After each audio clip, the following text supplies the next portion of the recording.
Salut à tous, aujourd'hui c'est mon jour numéro 5 de mon petit challenge, une peinture à la prima par jour pendant 7 jours. On a déjà fait les 4 peintures qui sont alignées derrière et aujourd'hui on va travailler, aujourd'hui on va travailler sur cet animal-là, c'est un blue jay, c'est un animal, je sais pas si c'est endémique du Canada, mais en tout cas on le trouve beaucoup ici. C'est vraiment un oiseau super beau. Donc je vais en profiter pour répondre à certaines des questions que vous avez posées et en plus aujourd'hui il y a un petit truc spécial, c'est que vous allez pouvoir voir la palette en même temps, je vais essayer de garder ça pour les vidéos futures. Quoi qu'il en soit, si toi aussi tu as envie de devenir un meilleur artiste de jour en jour, n'hésite pas à t'abonner à la chaîne pour pas rater de contenu parce que je poste toutes les semaines des vidéos qui essaient d'être le plus clair possible pour que les artistes en herbe puissent se développer un maximum. Donc voilà, c'est parti. Alors là, je vais commencer par faire un petit croquis avec une peinture assez transparente, pas mal de liquide, et puis essayer de recouvrir un petit peu ma toile de sorte à ce que j'ai plus ce blanc qui est un petit peu gênant. Pour le moment, en fait, je fais juste un monochrome qui va me permettre de visualiser un petit peu au moins mes formes générales et puis éventuellement quelques valeurs. C'est très basique, ça prend 5-10 minutes de faire ça, mais en même temps, c'est la partie du dessin, donc c'est quand même important. Maintenant que j'ai fait mon petit croquis, je vais pouvoir venir appliquer un peu les couleurs locales de l'oiseau. Donc pour les couleurs, dans l'ordre, on a blanc de titane, noir d'ivoire, terre brûlée, bleu de cobalt, violet, rouge cadmium foncé, jaune cadmium moyen, rouge oxyde, jaune oxyde, bleu turquoise mais je ne vais pas m'en servir, et puis vert de vessie. Il y a Vincent aussi qui a demandé si j'utilisais un cercle chromatique. En général, non, j'en utilise pas. En fait, j'en ai plus ou moins jamais utilisé. Je sais comment ça fonctionne, je me suis intéressé au sujet. Néanmoins, avec le temps, je pense que je vais m'en servir de plus en plus parce que c'est quand même vraiment intéressant. En plus, ça va me permettre aussi d'avoir une interaction un peu plus directe, un petit peu plus facile à comprendre lorsque je parle de l'harmonie des couleurs. Donc là, j'ai fait un premier block-in sur l'oiseau, ça veut dire que j'ai juste recouvert le piaf avec de la pâte un peu partout, à peu près avec des couleurs locales, on va dire. Ensuite, je vais faire le fond et ensuite, je vais revenir à l'oiseau. Je veux pas vraiment finir complètement une zone de l'oiseau et ensuite faire le fond, puisqu'en fait, toutes les couleurs se voient en relation les unes avec les autres. Donc, tu veux essayer de couvrir l'entièreté de ta toile avant de commencer à prendre encore plus de décisions. Également, fais attention aux couleurs très vives parce que ça risque de casser l'harmonie de ta peinture. Donc garde des couleurs bien désaturées et en fait si elles sont bien organisées, elles vont apparaître suffisamment puissantes. Alors hélas, j'avais oublié d'enregistrer la partie du fond, mais en fait c'est du jaune, un peu de blanc, du rouge oxyde et du jaune oxyde.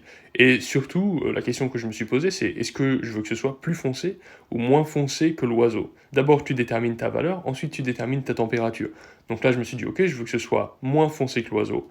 Et aussi, je veux que ce soit chaud, que ce soit un petit peu opposé à la roue des couleurs. Le orange étant la couleur complémentaire du bleu, eh bien j'ai fait quelque chose d'un petit peu plus orangé. Et maintenant que j'ai fait mon fond que j'aime bien, avec une couleur qui est bien en harmonie avec ce bleu, je vais pouvoir retravailler mon piaf et ensuite peut-être je retravaillerai un peu le fond, pourquoi pas. Alors de nouveau comme un caramel, j'avais pas activé ma caméra, mais en gros pour les feuilles qui sont dans le fond, j'ai simplement foncé un petit peu plus ma valeur, avec plus de rouge, plus de marron, et puis j'ai commencé à faire des variations un petit peu abstraites de feuilles, comme ça je me suis pas trop cassé le bulbe. Le but par contre c'était de rester dans la même famille, dans le même groupe de température de couleur. Donc tu vois, j'aurais pu par exemple me dire qu'ajouter des feuilles vertes, ça aurait pu être intéressant et tout. Et effectivement, il y aurait forcément un vert qui puisse coller avec ça, mais c'était aussi beaucoup plus difficile à mettre en place. Et du coup, j'ai trouvé que c'était beaucoup plus simple de faire comme ça, et donc de respecter des groupes de couleurs en fait plus minimalistes, mais du coup avec moins de prise de risque aussi. Il y a Marie-Josée qui demandait est-ce que c'est important de déterminer d'où vient le soleil? Alors oui, c'est hyper important de voir d'où vient ta source lumineuse en fait. Le plus tôt tu le sais, le mieux, pour plusieurs raisons. D'abord, ça va te donner les indications sur comment tu dois gérer les valeurs de tes volumes, ce qui est la base ultime de la peinture et des illustrations graphiques en général. Et ensuite, en second, ça va aussi te donner des informations sur les températures des couleurs. Par exemple, la lumière du soleil à midi ou à 18h, c'est pas du tout la même. Donc oui, c'est extrêmement important de savoir d'où la lumière vient, comment elle reflète sur les objets, pour ensuite pouvoir avoir une compréhension des couleurs qui soit un petit peu plus poussée pour éviter de galérer à chaque fois, tu vois. Il y a John Wayne qui me demandait aussi si je pensais faire des vidéos autocritiques de mes peintures. Alors je suis pas trop contre le concept en soi, mais par contre l'autocritique va être un petit peu limitée, parce que le propre de pouvoir critiquer l'art de quelqu'un d'autre, c'est justement d'avoir un œil nouveau. Donc effectivement, même si j'ai conscience de certaines de mes erreurs en peinture, il y en a probablement beaucoup que je vois tout simplement pas. Et donc effectivement, c'est toujours bon d'avoir un troisième œil sur son propre art. Donc l'autocritique en soi va être limitée. Donc comme tu peux voir, en fait, petit à petit, je vais de plus en plus dans les détails et c'est vraiment dans cet ordre-là que tu veux le prendre. D'abord, tu veux mettre tes grosses formes, l'oiseau, le fond, le ventre, les ailes, etc., tous les gros blocs. Et ensuite, petit à petit, tu vas te diriger vers les plus petites formes de plus en plus petits. Commence surtout pas par commencer à faire les détails, en fait, tu vas t'embrouiller pour rien. À ce stade de la peinture, mon oiseau il est quand même pas mal avancé et maintenant je vais retourner un petit peu dans le fond. J'avais envie de créer encore un petit peu plus de lumière, avoir quelque chose d'un petit peu plus jaune.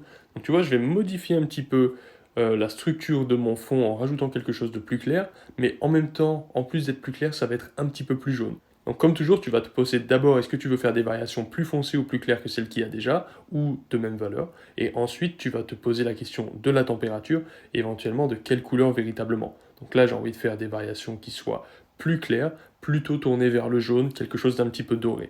Et comme tu peux voir, ce doré qui apparaît quand même relativement vif sur la peinture est en fait extrêmement désaturé lorsque tu le regardes sur la palette à côté. Et observe bien comme la palette est composée quasiment que de couleurs qui n'ont aucune intensité.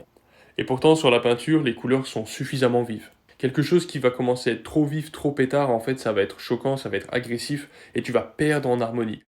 Voilà les amis, vidéo terminée, j'espère que ça vous a plu, et puis j'en reposterai une demain, et puis après-demain, et ensuite le petit challenge 7 jours sera fini, donc je repasserai de nouveau à 1 ou 2 vidéos par semaine.